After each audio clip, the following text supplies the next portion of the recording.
Hello and welcome back to the old doghouse workshop. In this second part I'm making the main body of the universal head. I started with some 80mm mild bar, and after cleaning up the ends I roughly marked out what material I wanted to remove. This cut seen here is for the bottom support for the side plate to be welded on later.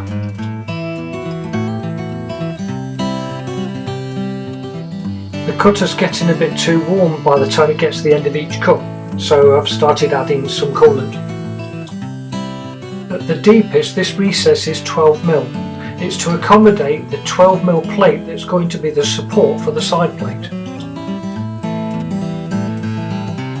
To ensure this top face is going to be parallel to the base plate, I'm using the base plate, which is 12mm, as a parallel.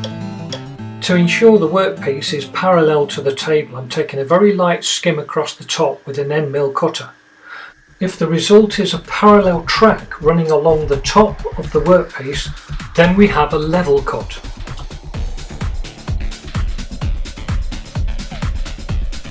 After milling the two opposing faces, I've got a position for the bore.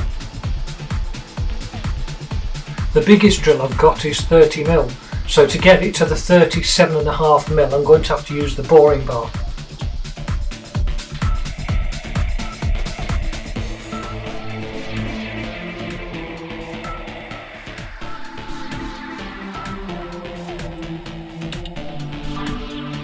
I'll finish the bore to 38mm when the welding's done.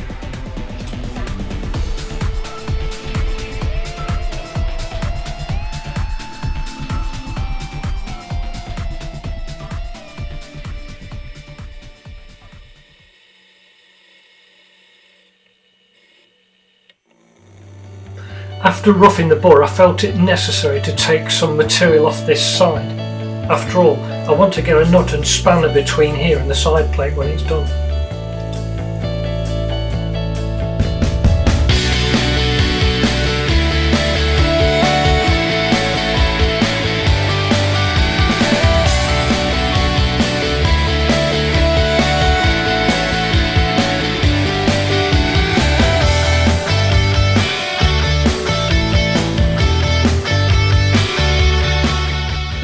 Now it's time to cut up the side plate, the base plate and the top plate.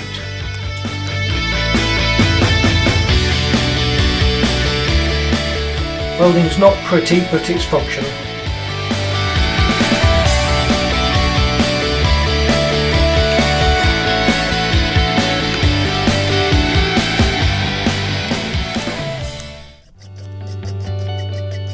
Time for a bit of fettling, just to get rid of some of the knobbly bits.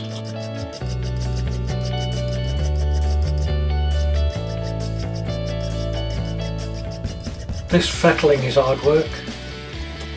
It saves me having to set the milling machine up several times just to remove a few bits of weld.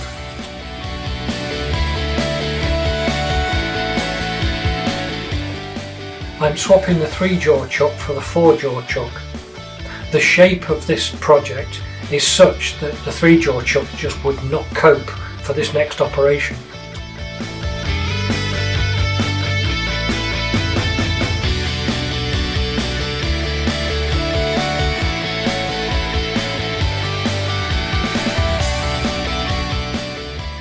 After setting the material true, I can now finish the bore to 38mm.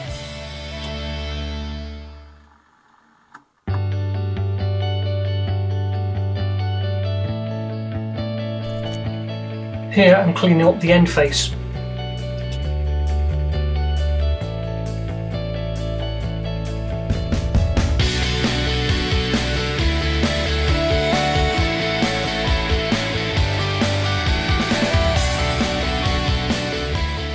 When I took the material out of the chuck to turn it round to do the other face, I decided before I put it back I'll paint it.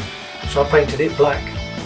I put a ground washer between the jaw face and the finish face of the part. To finish truing the part up, all I had to do then was to use a dial test indicator in the bore.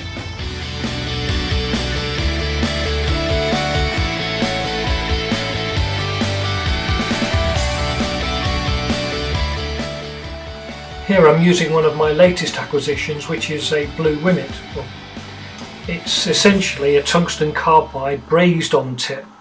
It's blue because it's for steel, red if it's for cast iron.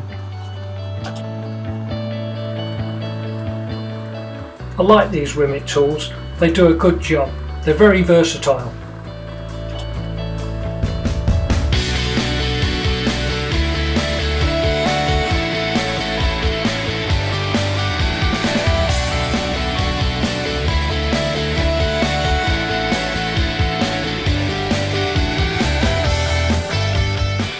Right, it's over to the milling machine to put 2 holes in the top.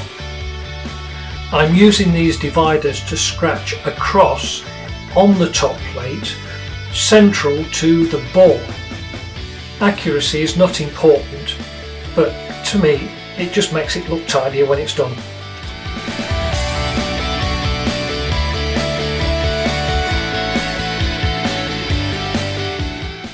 I'm just using the centre punch to mark the top plate.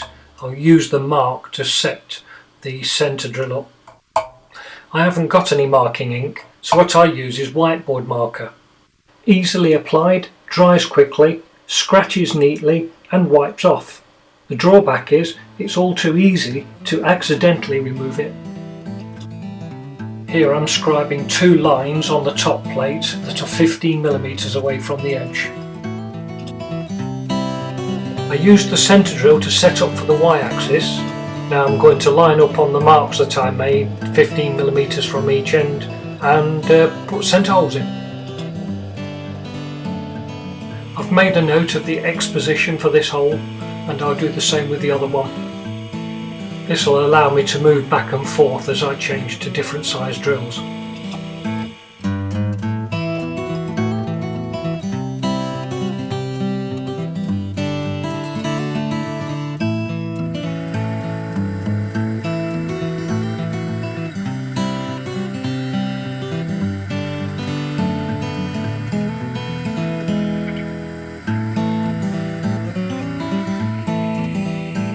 I'm drilling blind holes here so that I don't drill into the bore and distort it in any way.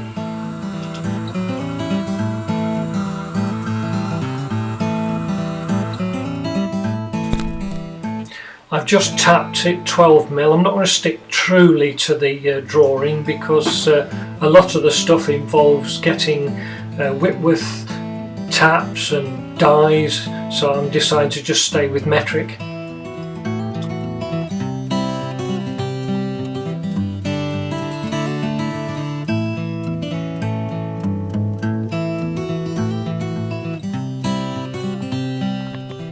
And here is the finished part.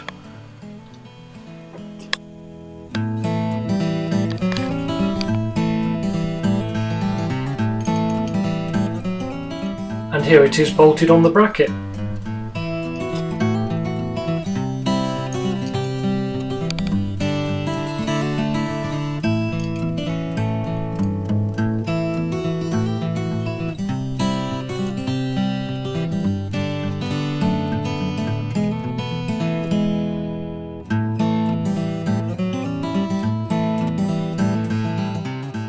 Next time I'll be making the 38mm collars. That's part 3. Once again, thanks for watching. Thumbs up if you like the video, and any comments you've got, I'll be only too pleased to answer them. Bye.